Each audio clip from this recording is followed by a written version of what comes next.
Ladies and gents, this is the moment you've been waiting for. A podcast for podcasters.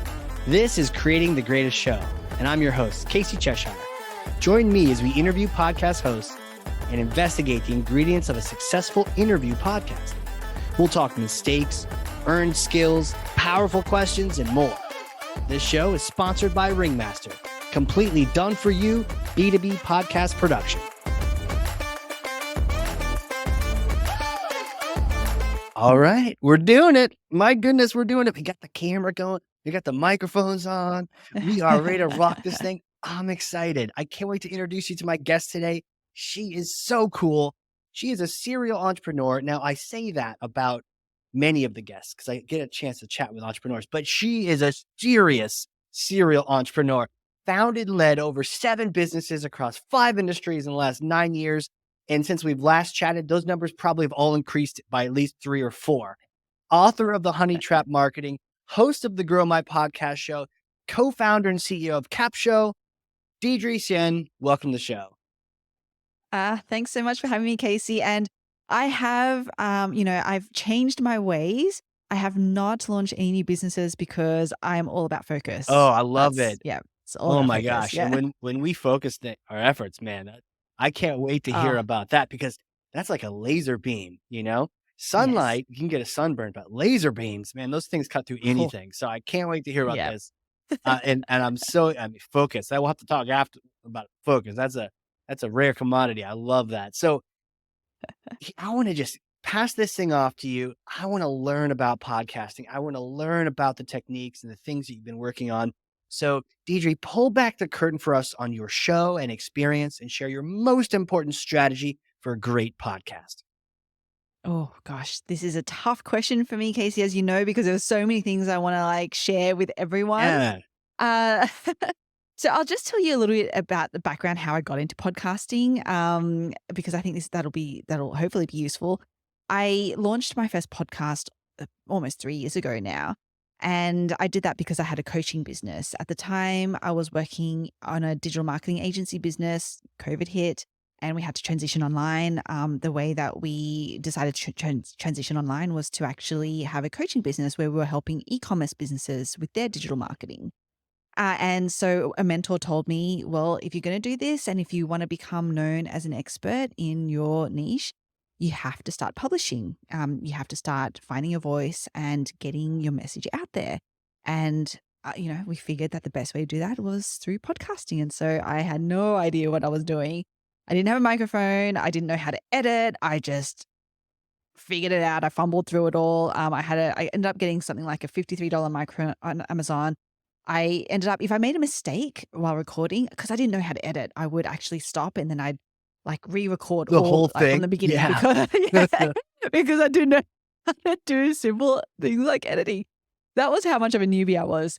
And I very quickly realized, because I think a lot of us go into podcasting and we think that, by the act of publishing and putting it out there, that you're done, that's it. And suddenly you're going to become known and everyone's going to be wanting to either be on your podcast or get you on their podcast, etc. And it just doesn't work that way. Just like a business, growing a podcast is like growing a business.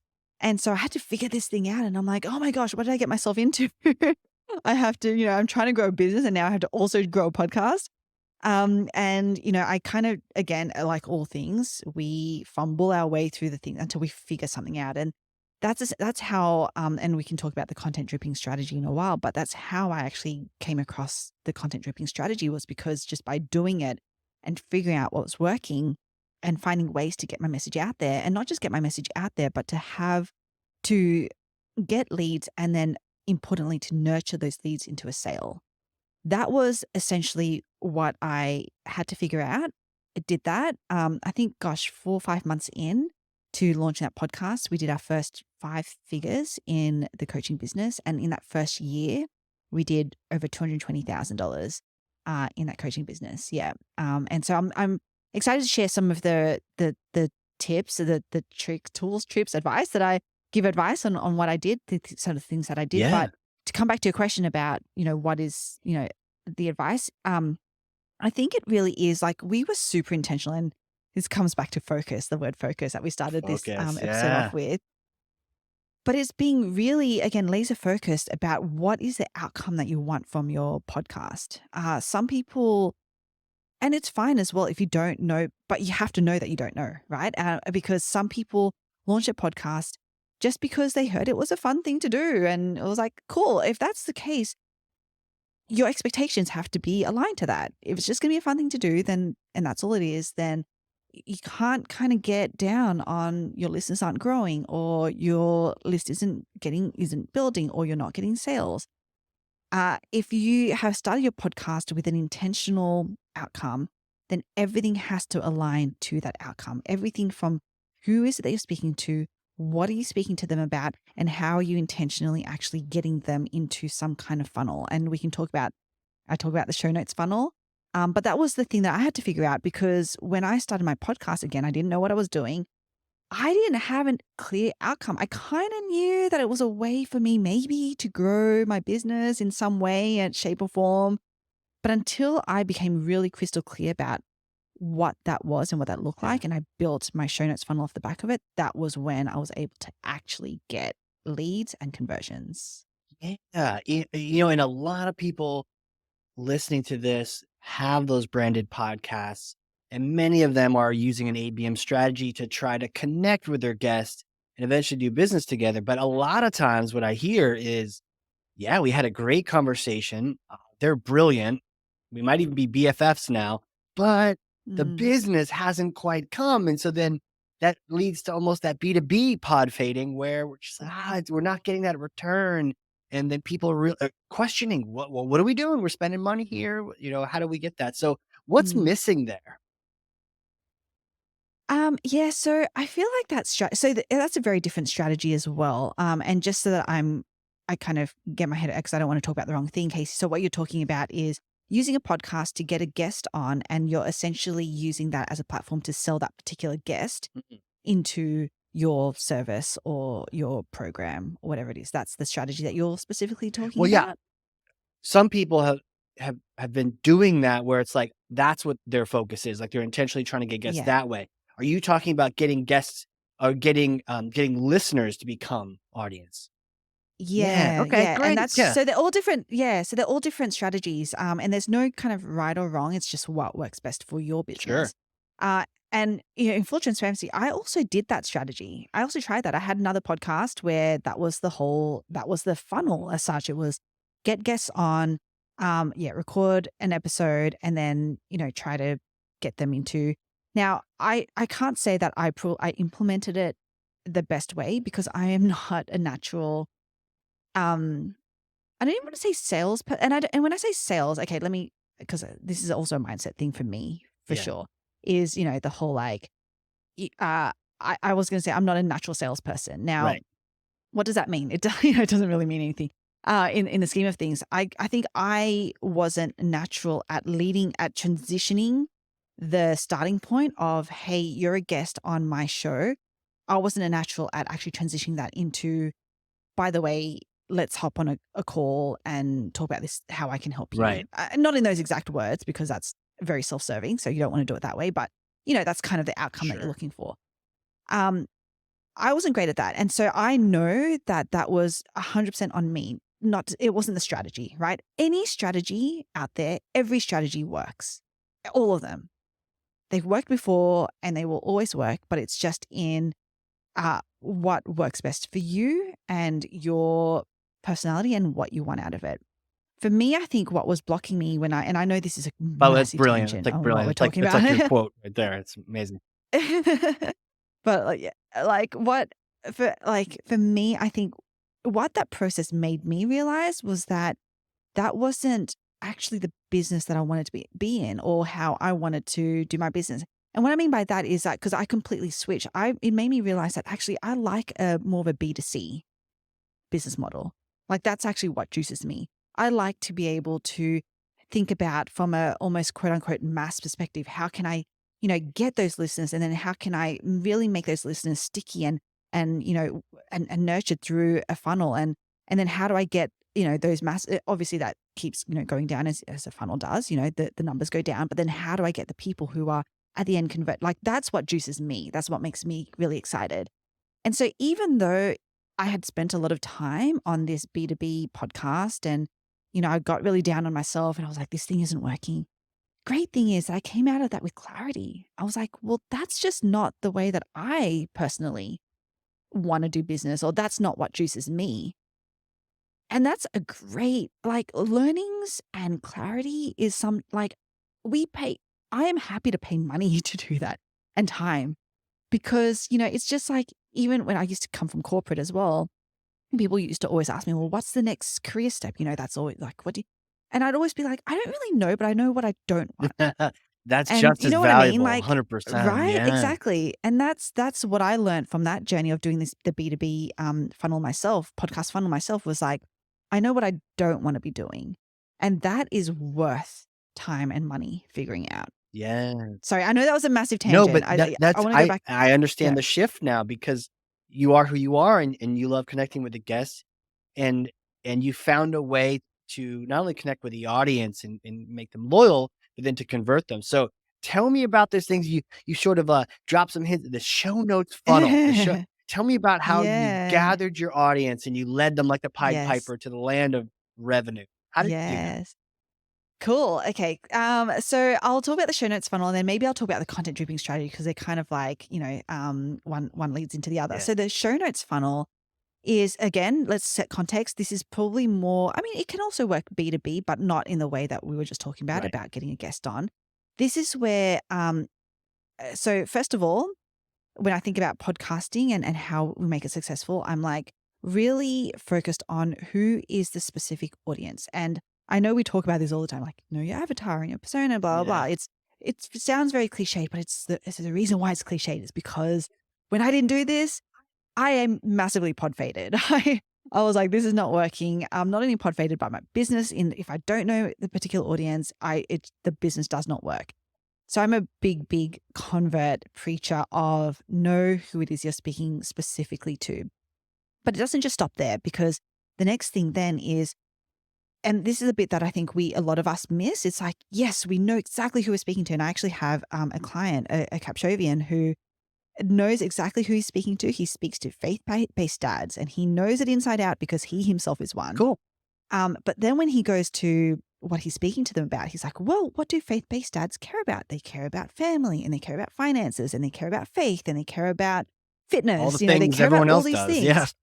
Exactly. Right. And then it's like, well, but then you're not speaking, you're speaking to everyone again. Good point. So this is the second thing, is that we need to not only know who we're speaking to, but what specifically the one thing that we're speaking to them about. And why this is important from a practical perspective is because if you want your show to get discovered, if you want you to get discovered, you need to become an expert in one thing and one thing only. You cannot be an expert in finance and fitness and family and faith and all the things. You can only be an expert in one thing. And again, why that's important is because when we think about search, discoverability by search, let's say you're on Google or anywhere else, it's still machines doing all of that heavy lifting of trying to get you discovered. It's still the algorithms. And it's still relatively, I know that AI has, it's kind of exploded into the scene and it's like, oh my gosh, it's so smart, it's so good. But really underpinning these search engines is still quite, like relatively rudimentary AI, where it can only categorize you really in only one thing. Like it's actually not smart enough to categorize you in more than that. So if you start talking about a lot of different things, then you're actually less likely to get picked up by the search engines because you haven't built the credibility in that one thing. And so that's why from a practical perspective, actually doing this is so important. So that's That's kind of brilliant. first, I second step. literally just experienced that the other day. For fun, we were asking ChatGPT to give us bios about ourselves. And it Mm. told me that I was basically on first. By the way, I'm impressed that it even knows who I am. Like, cause I'm just basic. I'm not anybody here, but it said, the expert in marketing automation because my last company and the book, everything was all about marketing automation and Pardot. Not, because I had talked about one Mm. thing for a long time.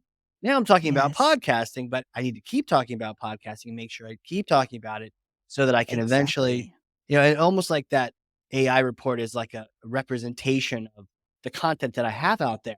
And so I need to just keep Yes. going to make sure I get labeled at that one thing and not confuse Yeah. it, to your point. That's really brilliant. What is that one thing? Yes. And you need to, your content has to be, what you talk about on the podcast has to be aligned to that one thing. Um, and then we get into the content dripping strategy. So once you know what your content is, then obviously the guests that you get on to your podcast. Now I do a mix of solo and guest episodes. And even for the guest episodes, I actually edit them quite a bit. I do narrations over that so that I can actually, take my listeners on a bit of a journey and really juicy learnings.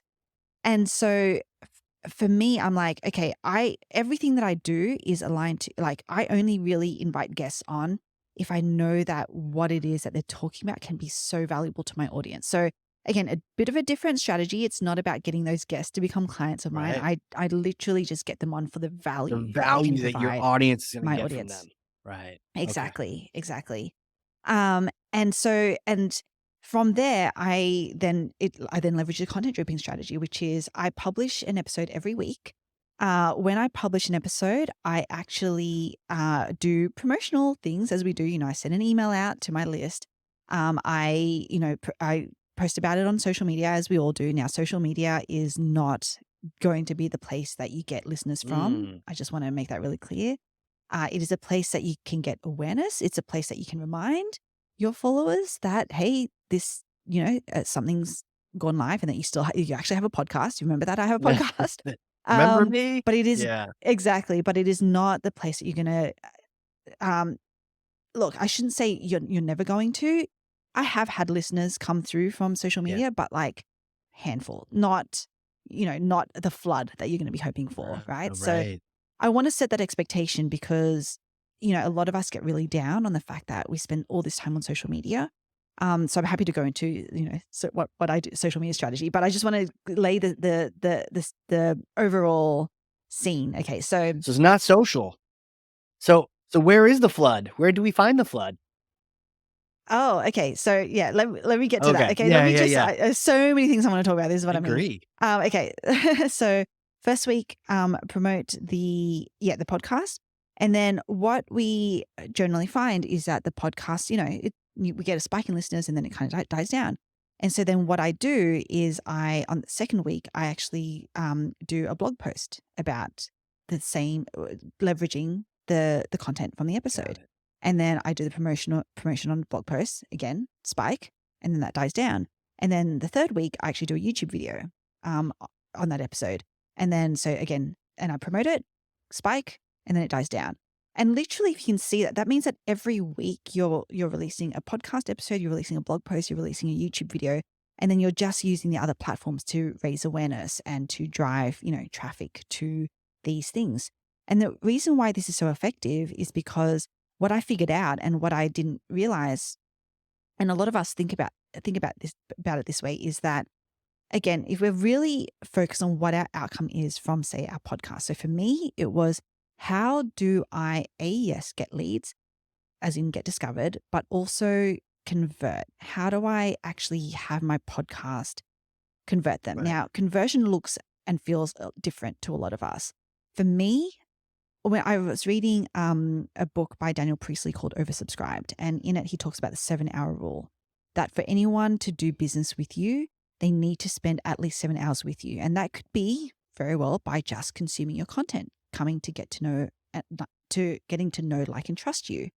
And so when I was like, oh, there's something in this, how can I get people to spend at least 7 hours with me so it becomes a no-brainer? That was when I started to plug in all of these different ways for them to keep learning from me, because we all also learn differently. And the more that we can keep them in our world, the tighter the stickier that it makes them, So by being able to actually give them other avenues to follow me on or learn from me, etc., it actually started to create this vortex of, Yeah. like, you can never, it's like Hotel California, right? Like you can never leave this place. Right.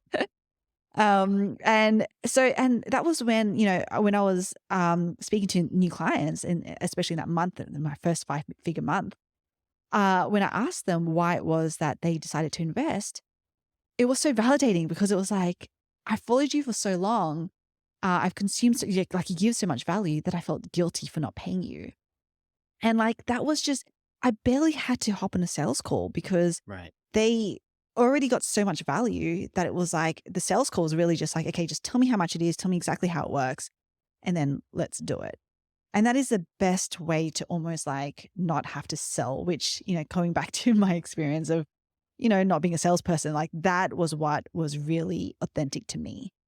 And so that's the content dripping strategy. Now that leads into the show notes funnel. So let's talk about that, if that's okay, which is how do you build a list? Because it's great to have someone follow you through, your I call it a publishing house, kind of like in all the rooms of your publishing house. But ultimately you need a name and you need an email address. You need a way to contact them directly. And I think we know, being in business, that building like your email list is your number one asset. Mhm. That is the thing that you need. So that was kind of also the next outcome. I was like, okay, I want this podcast to be a way to build my list. And so that's how I came up with the show notes funnel. So how the show notes funnel works is I will actually, let's talk about, because I think a lot of us have guest based in, podcasts. So Right. what I will do is I will actually, especially either if the interview went a little bit longer, or there were particular detail that you dove into about one particular aspect of, say, their strategy, I would actually clip that out. And I will say, because again, I do narrations, but even if you don't do narrations, you can just put this in at the end of the episode, just after the fact. You can say, hey, remember when, Deirdre was talking about the content dripping strategy? She mentioned it. She goes into detail about how this can work for your Yeah. podcast. And the great thing is that I've left that as a bonus clip completely free in the show notes. So just go head over there, click on the link that says exclusive bonus clip, and listen to how she lays out the content dripping strategy in detail for free. And you put that behind that's as an opt-in, and that's how you start to build your list from your podcast. And you can see that it becomes a self-fulfilling thing, because when people join your list, then you promote your next podcast episode to them. This is way more effective of getting listeners on your podcast and actually having them spend that 7 hours with you than to try to blast it on social media each and every day, or, like, be really intentional. Build your list and promote to that list. That's So it's like extra at the end. extra content, or the real good stuff is behind some sort of wall? Is that the Yeah. And I like, to be honest, and you can even see this on my podcast. If you go to Grow My Podcast Show, one of the latest episodes I did was with Lauren Passel. So she's from Tink Media, and she was talking about PR. She drops so much value. And so I was like, even in the public, like the actual episode, I gave away so much of that value. But because I like, in my questionings, we really went deep into particular parts of it. I knew already that just by listening, even if you didn't opt in, just by listening to the podcast episode, you were going to get so much value. Yeah. But hey, if you want even more, like if this is the thing that the missing piece maybe of what it is that you need for what you do, then please go and like get even more value. But you don't need to as well, because there'll be another guest that I'll have on. And that's the thing that actually, maybe it's on SEO, and it's like, that's the thing that actually I need to unlock. That's the piece that's missing. Hey, let me get more into that. So that's kind of how I think about it. Is I still want to give the value on, because at the end of the day, you still need your listeners to get value from your podcast. Otherwise, why are they listening to it? But what is that extra piece, that deep dive, maybe it's even more of the story. If they went particularly long about the story, it's like, leave them on a cliffhanger. It's like, you won't even believe what happened next. But you know what? I really want to get into the strategy, into the value. So I'm going to leave the rest of the story in as a bonus clip. If you want to find out what happened next, go and get that bonus clip. Wow. So So you would you even that's, clip it out of the episode itself? yeah, So you're yeah, about to go, like, let's say we're gonna go deep on this topic. Right now, we would say, well, we clip it out, and then they heard us yeah, they heard you intro this, they heard me ask a couple questions, and I'm like, "Wow, this is cool." And now we're going deeper in on the recording, but you would take yeah. this and you'd put it somewhere else. Yeah. Okay. Yeah. You could very well do that. Wow. Yeah. Interesting. So it's just how can you use your podcast to build your list? I literally had someone like DM me yesterday and he's like, oh my gosh, I love that episode. It was actually about the one with Lauren, just because that was one of the most recent ones Yeah. that we released. And he's like, I love, and he's hacking me. Like, he's like, I love what you're doing with this one. Like, I've opted in. I'm telling all my, all my entrepreneurship friends that they have to listen to this podcast and opt in for, like, because at the end of the day, like, we all, as long as we're getting value from it, we don't mind. There's nothing inauthentic or sleazy or anything about doing this, because it's like, hey, I've already given you value. But if you want even more, because this is the particular thing that's going to unlock, what it is that you need right now in your podcast growth or your business growth or whatever it is, then I invite you to, and it's free. Like, go get that for free. Yeah. But I just don't want to overwhelm everyone on this episode, because not everyone is at this stage yet, potentially. Right. That's kind of the underlying message. And yeah, to that last point, rather than overwhelming everyone, if they want to take it a step further, they can go get it. If they don't, they can keep listening on. So, Mhm. like a highly curated podcast, it's the show. You've created such it's entertaining. It's fast paced because you're cleaning things up and you're moving things Mhm. around. So you spend a lot of time on each episode. Yeah, I do. So I do obviously the recording. I also do the content editing by way of, obviously, I will do script my narrations and work out which bits I want, and then my team does the rest after that. So I spend so let's say it's an hour recording, and then it's probably another hour to make to edits and script it and stuff like that. So for me, about a couple of hours a week, and then my team takes it from there and does all of the editing. Obviously, Capsho, which we can talk about, that creates all of my title description, my podcast website content, all I show notes. Like, it does all of Let's that. So talk about it's that, because actually there's a lot. Because I okay. actually love your titles, because I was going through, and you mentioned the podcast with Lauren, but there are some really good ones here, and it's on a similar topic to this show. So I want to just give it. We'll definitely put it in the show notes. People can click through. But the idea of advanced niche, niching, but like finding that focus again and optimizing for SEO and guesting win. You have some really cool titles. The Humanity Error, how to use AI to fuel your creativity. They're just some really good episode titles. And I know sometimes you can have a great conversation, but if the title isn't powerful, then people may not Mm, spend that extra no, muscle click to get there. totally. The title is so important, even from again, I nerd out on search and discoverability quite a bit. But if we talk about even podcast player SEO, so how you get discovered in the podcast place, so Spotify, iTunes, etc., or Apple Podcasts, I should say, it all comes down to definitely, the highest elements is like your show title and your show description, as in, so grow my podcast show. You can already tell people who want to grow their podcasts. That's, and then the description. But the third, to get your episode sort of discovered, title is the number one most important thing. It's not even the description. It all comes down to the title. So it's actually really important to get your title right. And that's kind of some of the smarts that we've built into Capsho. So just to really, as a quick introduction to Capsho, for anyone who doesn't Yeah. know about it, it's an AI-powered podcast content writer. So what our users, or what we call our Capshovians, do, they upload their audio or video file, and in under 10 minutes, Capsho creates the first draft of your title, your description, your podcast website content, your social media captions, your email, your blog post, LinkedIn article, YouTube description, and it pulls out quotes as well.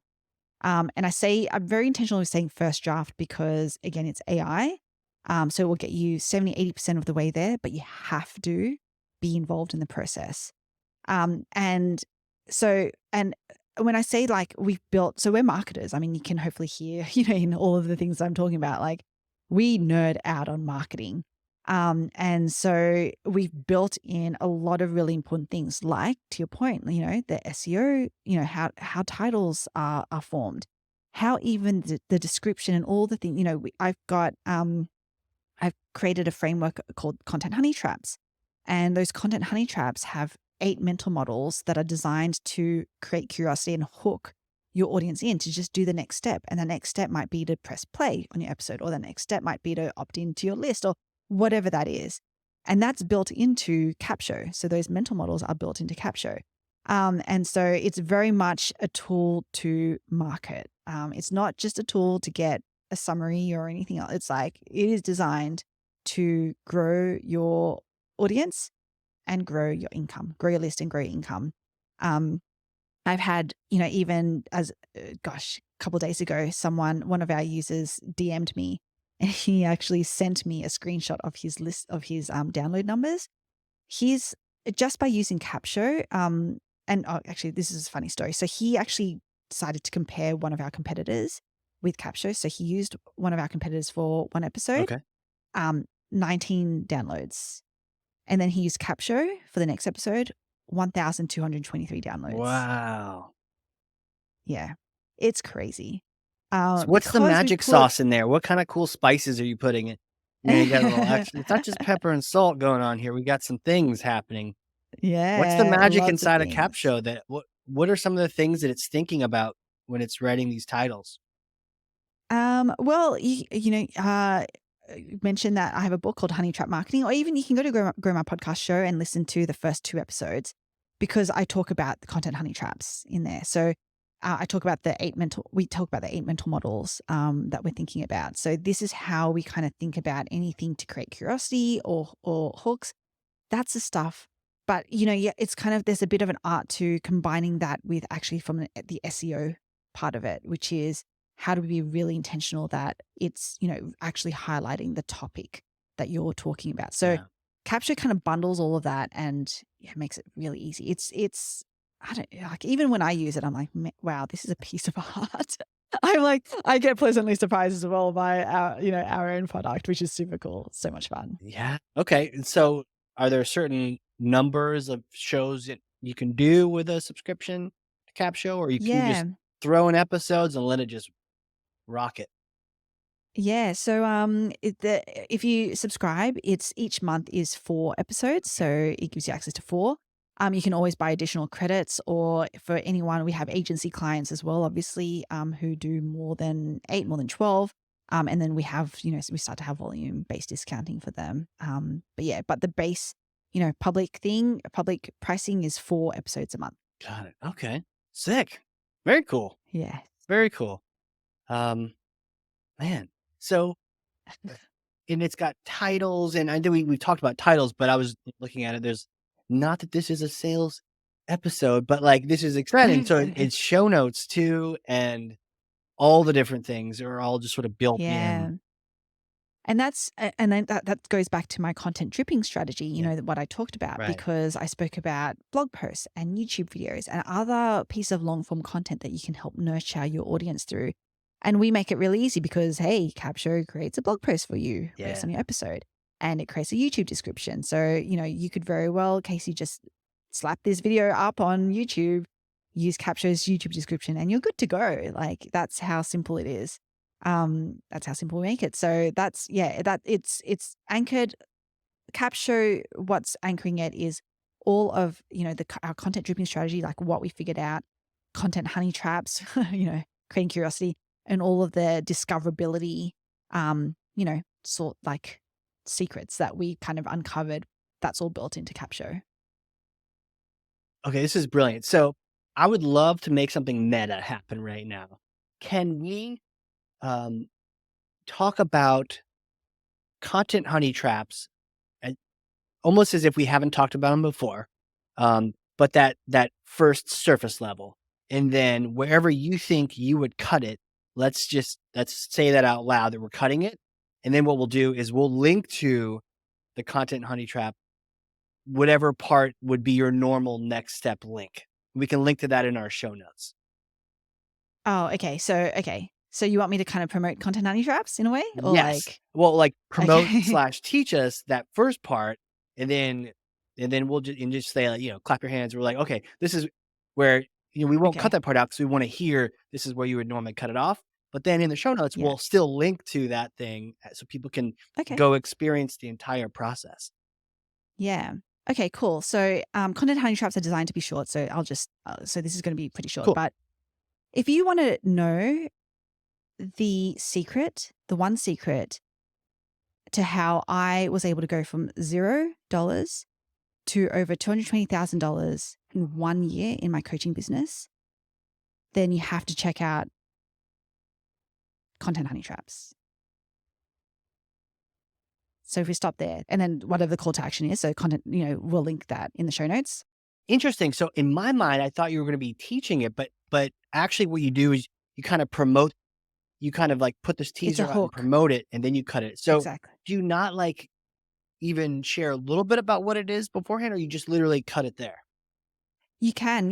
So it depends on, so the 8 mental models, and I like, you can see it, either listen about it or it's in my book, Yeah. for example, which is, it's called Honey Trap Love that Marketing. title. But the 8 mental models is designed to create curiosity. So the one that I used just then was called the paradox, which is almost, it's contrasting like an end outcome with like an unbelievable fact. It's kind of like an unbelievable fact about contrasting, right? Now, there are way better examples. Like another example, that the one that actually I modeled it off was, there was a presentation that was called how I made $1 million with a $19 product and a toilet seat. Right? Like, it's like, I have to go watch that. I have to go listen to this thing because I want to know how she made $1 million with a $19 product and a toilet seat. So that's like the paradox. And that's the one that I used, which, there are different degrees of it. But it's kind of like, if you want to know how I went from $0 to $220,000 in 1 year with my coaching business, then you have to go check it out. Okay. So I'm understanding the mental model now, that they're the mental models. And one of them, which we just displayed for everyone, and we'll link to it, is the paradox version. And so that, it's like, wow, you went from 0 to 200 plus 1,000K in a coaching business. How the heck did you do that? Okay, I'm going to go follow the next step. Got it. Yeah. Well, this is really selling me on the book. I can't wait to go get it after this. And I don't say that to everyone. Thank you. But I appreciate that. this is cool. And if that's just one mental model, how cool would it be to have 7 plus more? Yeah. Exactly.